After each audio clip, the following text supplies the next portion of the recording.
धर्माला कधी समजूनच नाही घेतलं. नक्कीच तो व्यक्ती दोषी आहे, चुकीचा आहे, पण त्यासोबत दोषी आपण स्वतः सुद्धा आहोत. वरतून स्वामी विवेकानंद ज्यांनी आजीवन ब्रह्मचर्य पालन केलं, हे सुद्धा देवीचे उपासक होते.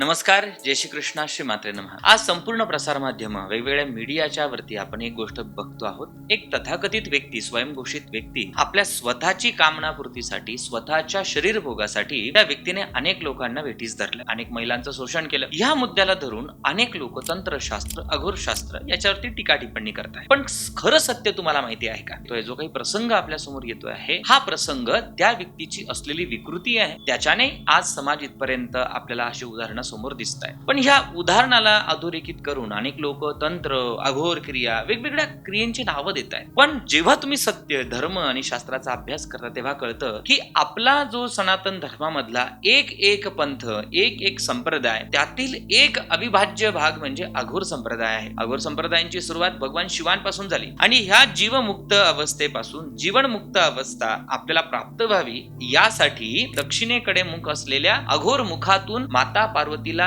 हे ज्ञान भगवान शिवांनी दिलं. कारण की दक्षिणी दिशा ही मृत्यूची दिशा आहे, म्हणून अघोर संप्रदायाला कालमुख संप्रदाय सुद्धा सांगितलेला आहे. म्हणून यासाठी ह्या संप्रदायाची रचना झाली. जेव्हा तुम्ही ह्या संप्रदायाचं अध्ययन करता तेव्हा तुम्हाला समजतं की यामध्ये अशा कोणत्याही गोष्टी लिहिलेल्या नाहीये ज्याच्याने समाज हित त्यामध्ये साधलं जाणार नाही. त्या साधकाचा व्यक्तिगत जीवनाचा, स्वतःच्या शरीराशी असलेला एक प्रवास आहे. विघ्न संतोषी लोकांनी आपल्या मतलबासाठी ह्या संप्रदायाला बदनाम केलं. त्याचा एक पगडा आपल्या समाजावरती विशिष्ट पद्धतीने झाला. म्हणून मूळ धर्मशास्त्र आपल्याला समजून घेणं गरजेचं आहे. मोक्षापर्यंत पोहोचायचं आहे. स्वतःच घर त्याग आदी करून जो स्मशानामध्ये राहतो आहे त्याला कसला आला मोह? म्हणून अघोर संप्रदायाला बदनाम करणं आपण थांबवलं गेलं पाहिजे. आणि समाज रचनेमध्ये हा सगळ्यात मोठा, अशा विकृत लोकांना संविधानाची भाषा, समाज रचनेची भाषा ही समजवणं आपलं प्रमुख कार्य आहे. नंतर अनेक लोकांनी टीका टिप्पणी केली की तंत्रशास्त्रामध्ये अशा विशिष्ट क्रिया होतात, पण मूळ तंत्रशास्त्र ह्या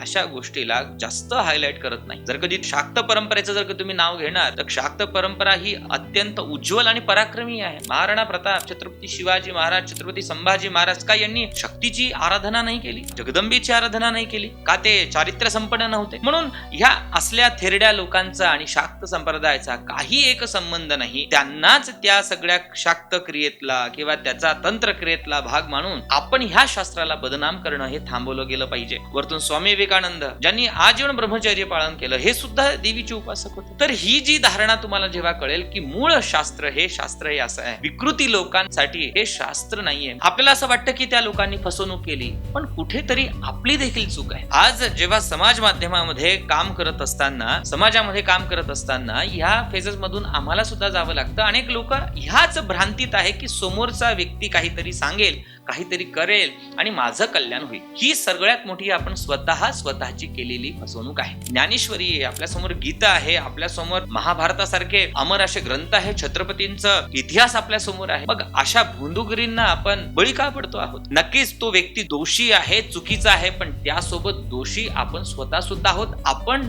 धर्माला कधी समजूनच नाही घेतलं. ज्योतिषशास्त्राचं अध्ययन केलं, अनेक लोक अंकशास्त्र किंवा तो ज्योतिषी होता असं करून विटंबना करत आहेत. पण जर कधी तुम्ही मूळ ज्योतिषशास्त्राचं अध्ययन केलं तर ज्योतिषशास्त्र तुम्हाला स्पष्ट उल्लेख आहे की कुंडली मधल्या सगळ्यात महत्वपूर्ण स्थानापैकी 10वं स्थान हे अत्यंत महत्वपूर्ण आहे. 10वं स्थान काय? 10वं स्थान आहे कर्माचं स्थान. ज्योतिषशास्त्र हे कर्माच्या विरुद्धात नाही. संपूर्ण महिला वर्गांना एक नम्र आवाहन आहे, अशा लोकांसाठी, अशा लोकांकडे जाण्यापेक्षा तेवढा वेळ जर कधी तुम्ही तारा मासाहेबांचं जीवनचरित्र, जिजा मासाहेबांचं जीवनचरित्र असं जर कधी तुम्ही अभ्यासलं तर मला असं वाटतं की सनातन धर्माचा खूप मोठा उत्कर्ष होईल. नक्कीच आपली समस्या असते, आपण समस्येमध्ये खूप गांजलेलो असतो आणि त्या समस्या घेऊन आपण एकापर्यंत जातो. त्या उपाययोजना करत असताना एक लक्षात घेतलं पाहिजे की मला सुद्धा साधना करायची आहे आणि कोणाने विशिष्ट क्रिया केल्यामुळे माझं भलं होईल हा विचार जर कधी तुम्ही ठेवून कोणाकडे जात असाल, म्हणून सावध राहा. धर्मशास्त्राचा, तंत्रशास्त्राचा योग्य पद्धतीने अध्ययन करा, सोबत अनुभव घेऊन मगच पुढे गेलं पाहिजे. जय श्री कृष्ण.